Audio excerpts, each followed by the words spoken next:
Welcome to a special JT Smelik podcast.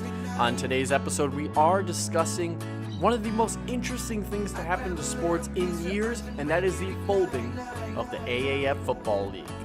While reports are still coming out and details remain unclear, this might just be the most interesting story already of 2019. We're diving into it up next here on the JT Smelik podcast.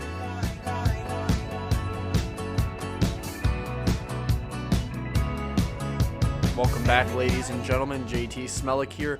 On today's episode, yes, that's right, AAF football. What has happened to it?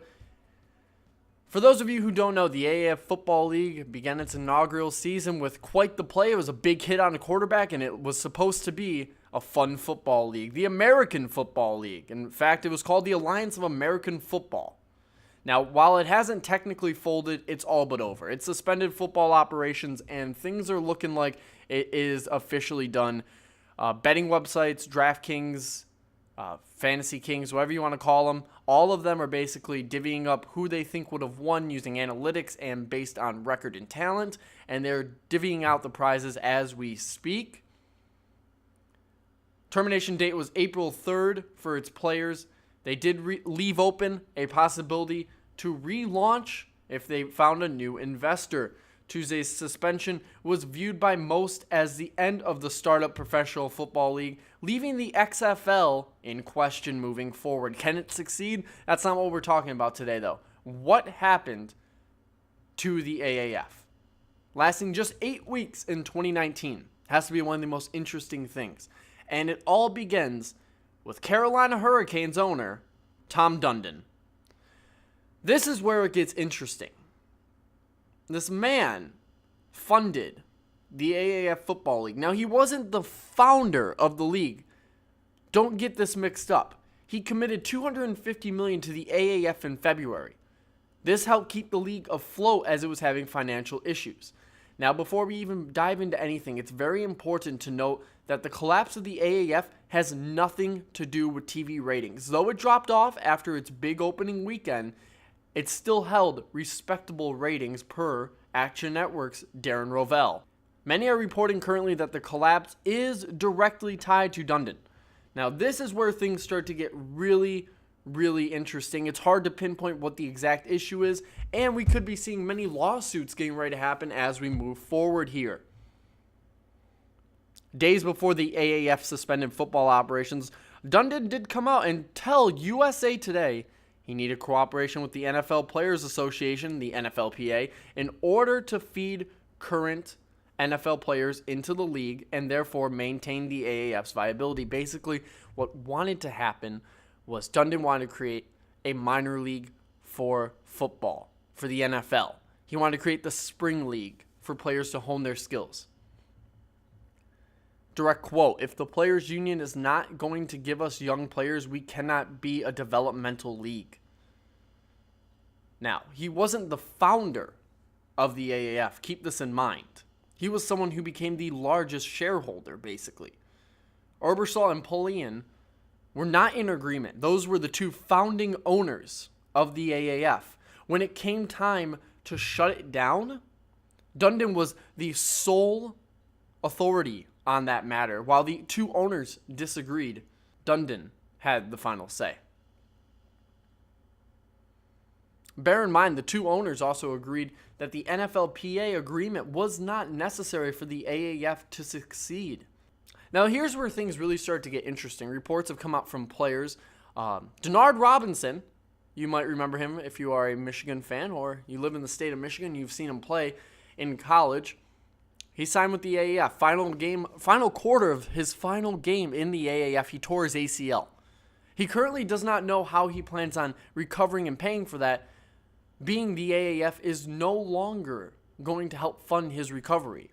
His team medical is gone, and his support system has basically all been but depleted. That's not all. Here's where things really start to add up. But apparently half the hotels that the players have stayed in for the games, those have also not been paid for yet. This has to be one of the craziest stories I've ever seen.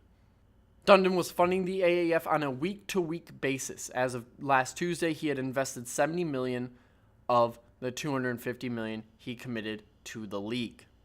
Which begs another question. Why would Dundon waste $70 million to pull and plug a league over a silly stare down, a silly argument about wanting to connect with the NFLPA? Could this be the ultimate stunt to try to get a deal done? According to Pro Football Talk, Dundon signed to kick the tires. Once he realized how expensive it was on his own to operate the sports league, he initially tried to cut costs, but then resulted in cutting of functionality. He then pinned the league's future to the deals with the NFL for permission to borrow its bottom of roster players for its spring league, basically. So Dundon appears to be the main culprit in all of this. Dundon's a smart guy. You don't become a millionaire with dumb investments. And something does not add up when he's coming out and apparently not fully committed. I've heard people try to say that the backers weren't serious. You don't commit this much money and be the main backer just to pull it that quickly. Polian, the co-founder of the AAF, came out and said, and I quote, "I am extremely disappointed to learn Tom Dundon has decided to suspend all football operations of the Alliance of American Football. When Mr. Dundon took over, it was the belief of my co-founder, Charlie, and myself that we would finish the season, pay our creditors, and make the necessary adjustments to move forward in a manner that would make economic sense.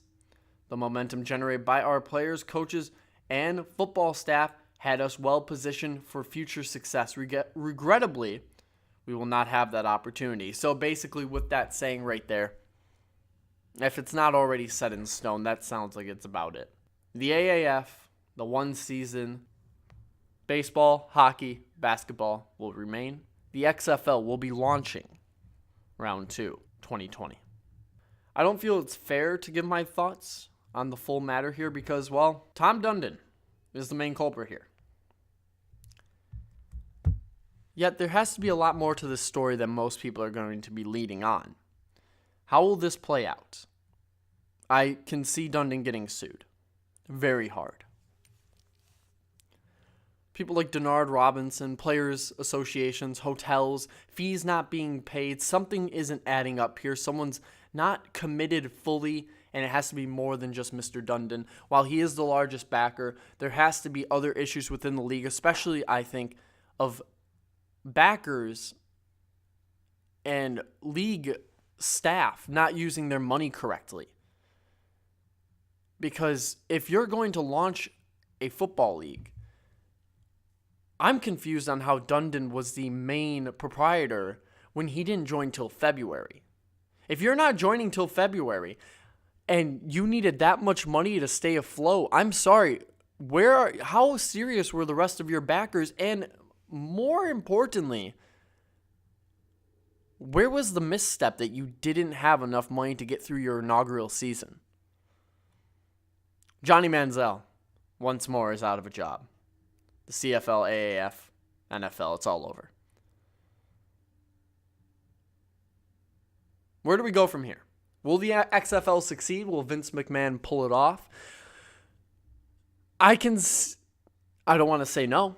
I would love to have spring football. Even if I don't watch it, I think it's very good for the people that can't get enough of football. I also think that there is a clear and concise plan. The XFL is mostly ran through Vince. Vince is a very smart businessman, and it's not a NHL coach, or an NHL owner trying to pull off and fund a NFL team. The head of the snake is much larger with the XFL. It'll be a lot harder to cut that head off. The AAF will be remembered as one of the most interesting things to ever happen in the sports world in creating another main sport to watch. I don't feel comfortable giving out any more of my opinion because until we have more thoughts, this opinion will become outdated very quickly. It will probably be touched on in a later podcast, bar any interesting details that could be coming out moving forward.